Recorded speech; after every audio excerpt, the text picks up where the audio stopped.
Halo, berjumpa kembali bersama saya Pak Dharma dalam video pembelajaran khususnya pada materi statistika pada mata pelajaran matematika wajib kelas 12. Oke, pada pertemuan kali ini video pembelajaran pada pembelajaran daring hari ini akan membahas mengenai histogram, poligon frekuensi, dan OGIF. Nah, perlu anak-anak ketahui, materi hari ini merupakan materi terakhir pada bab statistika. Sehingga nanti untuk selanjutnya kita bisa memperdalam pemahaman materi atau anak-anak bisa memperdalam pemahaman materi untuk mempersiapkan penilaian akhir semester yang akan dilaksanakan pada minggu ketiga bulan November. Baik, langsung saja kita bahas untuk grafik yang pertama dalam statistika, yaitu histogram. Penjelasan histogram.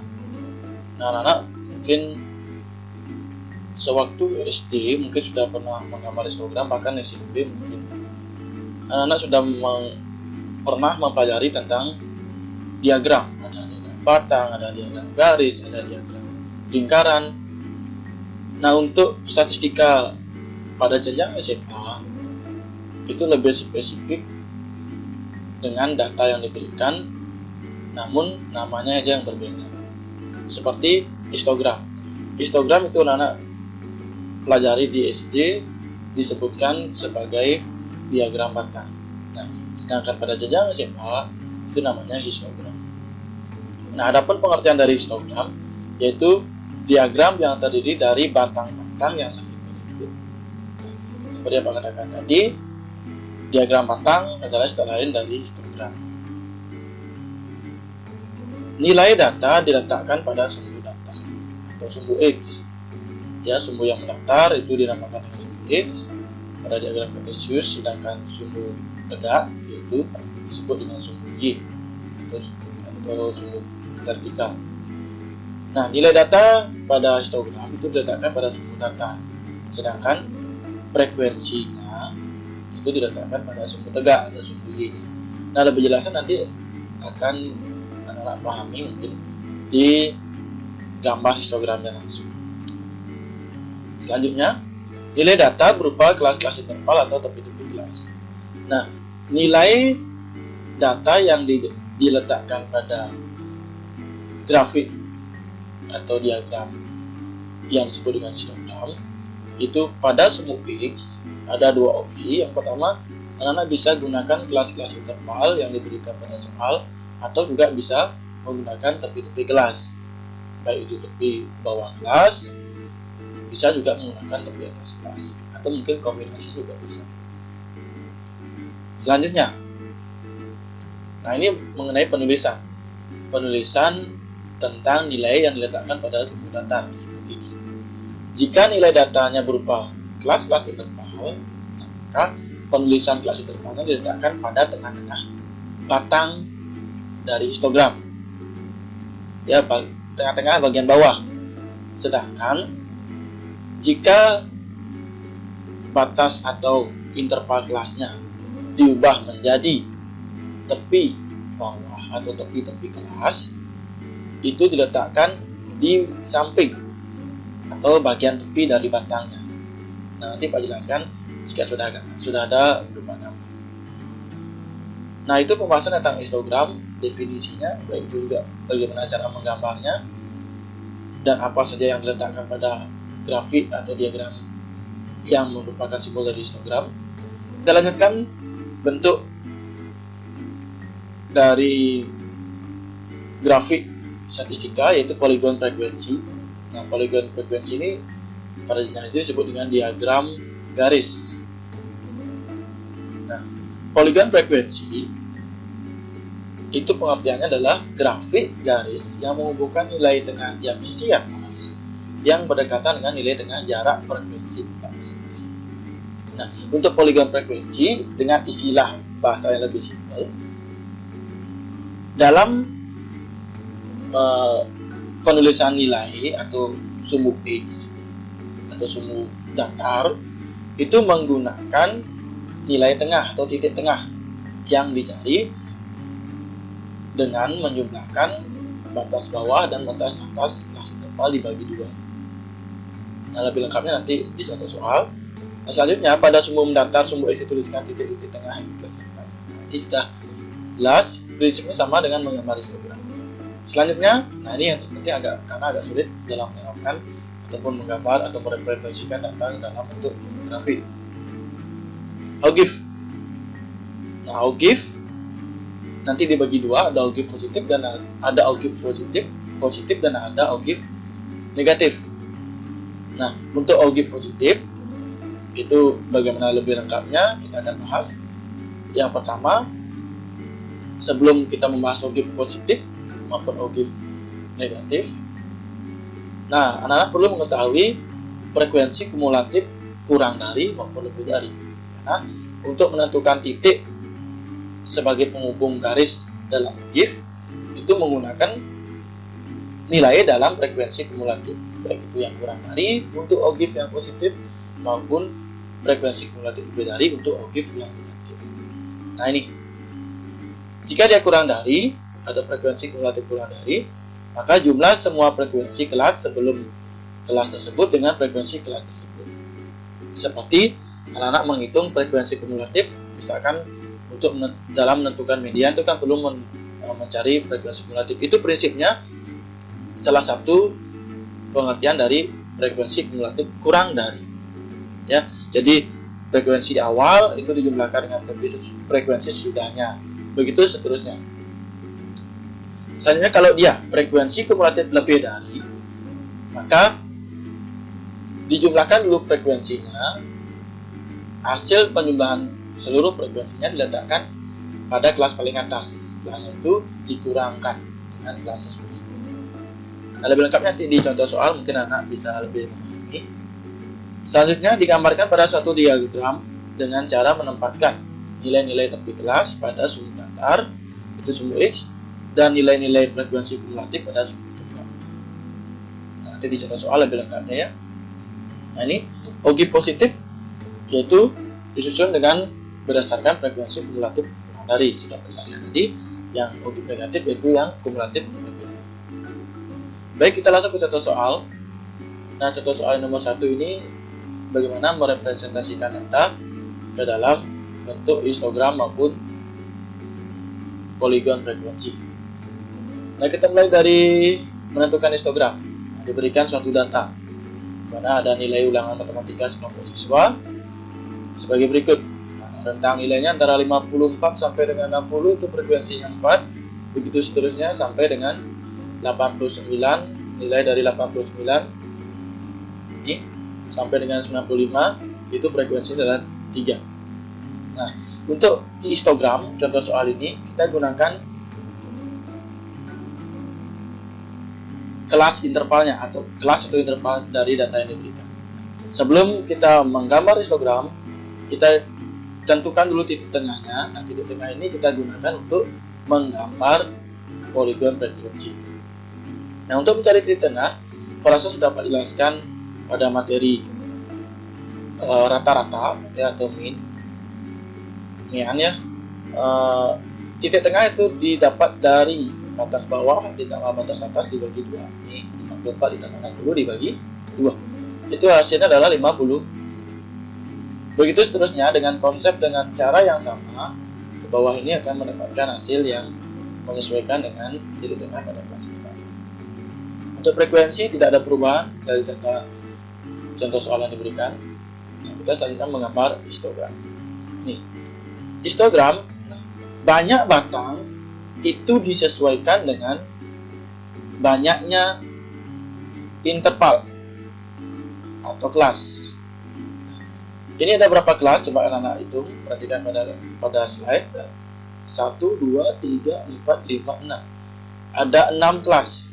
Maka dalam menggambar histogram, anak-anak harus menggambar 6 batang. Perhatikan. Sebelum menggambar batang dari histogram, langkah pertama, anak-anak buat dulu sumbu X, sumbu datar, sumbu Y. ke sumbu tegak. Selanjutnya, untuk menentukan lebar batang, anak-anak silakan menggunakan skala yang ada pada penggaris. Misalkan satu batang itu lebarnya adalah 2 cm atau mungkin 1 cm juga bisa. Sesuaikan dengan tempat yang tersedia untuk menggambar histogram. Jika ada tempatnya luas, maka lebar dari histogram anak-anak bisa sesuaikan ya. Nah, untuk yang pertama itu misalkan ini lebarnya adalah 2 cm ya, gunakan penggaris, maka setiap batang ini sebelum digambar anak-anak isikan dulu tandanya, titik-titiknya dulu. Setelah itu tentukan atau pindahkan kelas intervalnya ke dalam setiap batang. Ingat, dari yang paling kiri itu adalah kelas yang paling atas di tabel dari contoh soal yang diberikannya, atau kelas paling kecil 54, 90, 60, 90 sampai dengan 89 sampai dengan 90. Nah, selanjutnya representasikan frekuensinya. Tadi pada tabel 54 sampai 60 ini frekuensi 84, 61 sampai 67 frekuensi 9. Nah, perhatikan. Untuk pembuatan skala pada sumbu tegak atau sumbu G, anak-anak bisa gunakan penggaris. Mungkin skalanya bisa setiap skala dari 0 ke 1 itu bisa dengan jarak setengah senti saja, supaya tidak menghasilkan sumbu tegak yang cukup panjang ke atas. Maka gunakan setengah senti saja. Karena bisa buat dari skala terkecil sampai dengan skala pada frekuensi terbanyak. Nah, pada contoh soal frekuensi terbanyak adalah 15, maka anak-anak bisa cukup buat sampai 16 saja ya. Nah, selanjutnya sesuaikan dengan frekuensi dan kelas interval yang diberikan pada soal tadi. Pak sudah flashback kembali.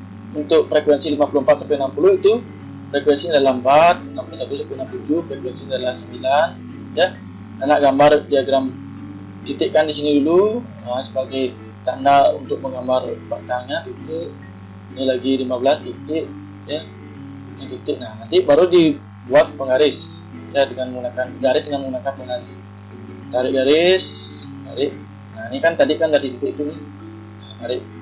Dapat satu batang. Selanjutnya batang yang kedua juga sama dan seterusnya. Sesuaikan dengan frekuensi yang ditentukan. Nah, Pak rasa nggak ada masalah untuk histogram. Nah, nanti di bagian akhir silakan isi di sini sumbu tegaknya apa yang ditanyakan di soal. Misalkan diketahui nilai ulangan, maka anak isi nilai. Jika diberikan data berupa tinggi badan, silakan isi tinggi badan. Nah, yang sumbu tegak selalu isi keterangannya adalah frekuensi. Jadi, di bagian akhir silakan diarsir. Arsirnya bisa menggunakan pen warna hitam langsung boleh, tapi jangan terlalu banyak sampai terlalu hitam, jangan jelas, biar kelihatan seperti diarsir bahwa ini adalah merupakan satu daerah batang dari sumbu. Bisa juga menggunakan pulpen warna lebih bagus ya. Nah, itu pembahasan mengenai histogram. Kita representasikan sekarang data yang diberikan tadi pada contoh soal adalah poligon frekuensi. Nah, poligon frekuensi prinsipnya sama menggambar dengan konsep menggambar histogram, tapi yang membedakan di sini adalah sumbu tegaknya nilai yang digunakan adalah titik tengah. Makanya tadi kita di awal menentukan titik tengah terlebih dahulu, itu digunakan untuk mempermudah dalam menggambar poligon frekuensi. Ini digunakan titik tengah sini 57, 61 ya. Ini bisa anak gunakan skala pada penggaris ya, sesuaikan dengan skala pada penggaris. Setelah itu yang membedakan adalah tidak ada batang pada poligon frekuensi, tapi ada suatu titik penghubung antara nilai pada sumbu tegak atau sumbu X dengan nilai atau frekuensi yang ada pada sumbu tegak. Tadi nilai yang ada pada sumbu datar atau sumbu X dihubungkan dengan frekuensi yang ada pada sumbu tegak. disesuaikan dengan data yang ada pada tabel yang diberikan. Nah, 57 tadi titik tengahnya frekuensi 464, itu frekuensinya adalah 9. Nah, hubungkan dengan garis putus-putus. Nih, ya, ini juga sama dan seterusnya sampai dengan titik tengah 92 untuk kelas panik yakin. Dihubungkan nanti sudah ketemu titik-titiknya, dihubungkan dengan suatu garis lurus. Ya. Selanjutnya kita masuk ke OGIF. Contoh soal OGIF, kita gunakan contoh soal yang berbeda, data yang berbeda maksudnya. Nah, diketahui tinggi badan dalam bentuk sentimeter ya. Di kelompok siswa kelas 12 sebagai berikut. Tinggi badan itu kelas yang pertama adalah 145 sampai 149. Itu banyak siswanya 1, begitu seterusnya. Anda bisa lihat langsung datanya pada slide, pada layar HP kalian. Sampai dengan kelas 175 sampai dengan 179. Itu banyak siswanya adalah. Baik, seperti Pak katakan tadi, menentukan OGIF, baik itu OGIF positif maupun OGIF negatif, itu menggunakan frekuensi kumulatif. Jika dia OGIF-nya positif, maka menggunakan frekuensi kumulatif kurang dari. Jika OGIF-nya negatif, menggunakan frekuensi kumulatif lebih dari. Nah, untuk frekuensi kumulatif kurang dari, itu anak sudah mempelajari di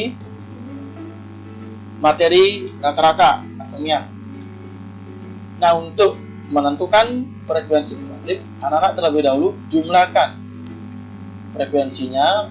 Itu setelah dijumlahkan frekuensi ini mendapatkan hasil 40. Ya, jadi banyak data keseluruhan adalah 40. Untuk frekuensi kumulatif kurang dari, nah seperti biasa, frekuensi paling atas ditulis dulu 1, ya, dijumlahkan dengan frekuensi sesudahnya 1,4, lalu di sini 5 dan seterusnya sampai dengan 40. Itu dinamakan frekuensi kumulatif kurang dari. Nah, jika dia frekuensi kumulatif lebih dari, caranya mencari. Nah, jumlah seluruh data adalah 40. Nah, 40 ini diletakkan di paling atas. 40. Setelah itu dikurangi. Jangan anak-anak mengurangi 40 ini dengan frekuensi kumulatif kurang dari. Nah, ini kan sudah selesai nih hitungannya. Jangan dilihat ini lagi.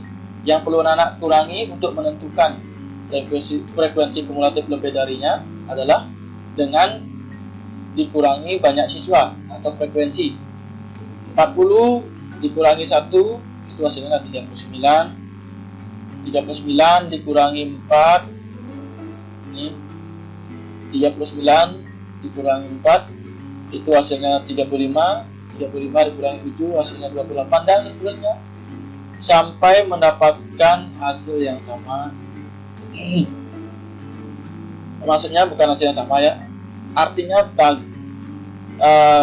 frekuensi kumulatif lebih darinya yang bagian akhirnya sampai kelas atau frekuensi terakhir dikurangi. Misalkan kita tadinya 5 dikurangi 2 itu hasilnya 5 dikurangi 3 maksudnya ya. 5 dikurangi 3 hasilnya adalah 2. Ini kan seperti tanggal 39 dikurangi 7, 39 dikurangi 4, 35, 35 dikurangi 7, 28, 28 dikurangi 13, 15 dan seterusnya sampai dengan 5 dikurangi 3 hasilnya. Nah, selanjutnya untuk menggambar OGIF positif maupun OGIF negatif, frekuensi kumulatif kurang dari dan lebih dari nilai yang digunakan. Ya. OGIF positif. OGIF positif ini digunakan adalah dengan menggunakan tepi bawah kelas interval. Kelas interval adalah 145 sampai 149 itu kelas yang pertama. Maka untuk mencari tepi bawahnya itu batas bawah 145 dikurangi 0,5.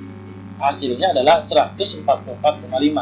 Ini 144,5. Begitu seterusnya. Ya. Tetapi untuk titik terakhir ya, atau tinggi badan tepi yang terakhir itu menggunakan tepi atas, yaitu 179 ditambah 0,5, yaitu 179,5 ya, itu 179,5.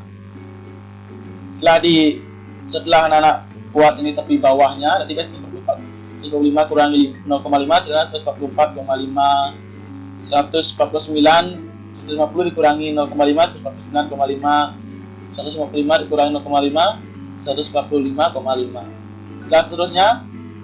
Tetapi yang perlu digarisbawahi adalah kelas yang terakhir, yaitu 179 ditambah 0,5, itu menggunakan tepi atas, maka diperoleh 179,5 ya. Setelah anak membuat tepi bawah atau tepi kelas ini pada sumbu datar, maka selanjutnya tentukan frekuensinya. Nah, untuk 144,5 ini dimulai dari 0. Kenapa? Karena 144,5 itu adalah tepi bawah, tidak termasuk dalam kelas interval ini. Kita mulai dari 0 nih ya, kita mulai titik pada sumbu datar. Selanjutnya 149,5 itu adalah kelas yang ini ya, maka 1. Selanjutnya 154,5 itu kelas kedua, ini hasilnya 5. Setelah tadi 154,5 itu frekuensinya 5. Begitu seterusnya, letakkan titiknya sesuaikan dengan frekuensi yang diberikan pada tabel data. Nah, itu sesuaikan setelah anak-anak dapat titiknya. Nah, di titik itu dihubungkan dengan menggunakan pengaris ya, sehingga membentuk dia berupa seperti kurva. Nah, untuk mempermudah anak-anak menentukan titik atau hubungan antara nilai yang pada cara soal ini digunakan tinggi badan, pada sumbu datar dihubungkan dengan frekuensi, itu bisa diisikan dengan garis putus-putus biar bisa lebih mudah dalam menentukan titiknya. Nah, setelah dihubungkan, ini adalah membentuk dia ogive positif. Nah, selanjutnya untuk ogive negatif dengan cara yang sama.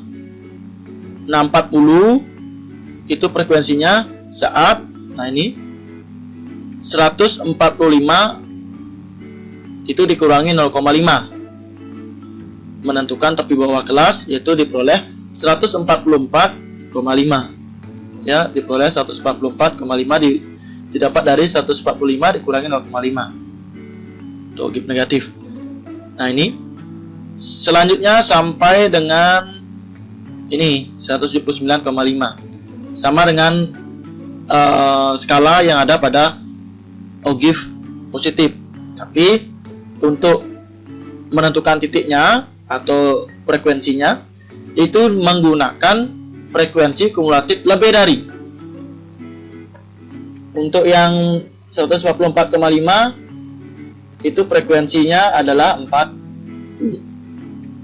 sini, dan seterusnya 149,5 itu diperoleh 39 ini ya, dan seterusnya sampai dengan 179,5 itu adalah 0.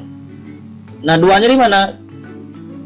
Duanya ini saat dia 174,5, di bawah kelasnya adalah 174,5, dia titiknya adalah 2 frekuensinya.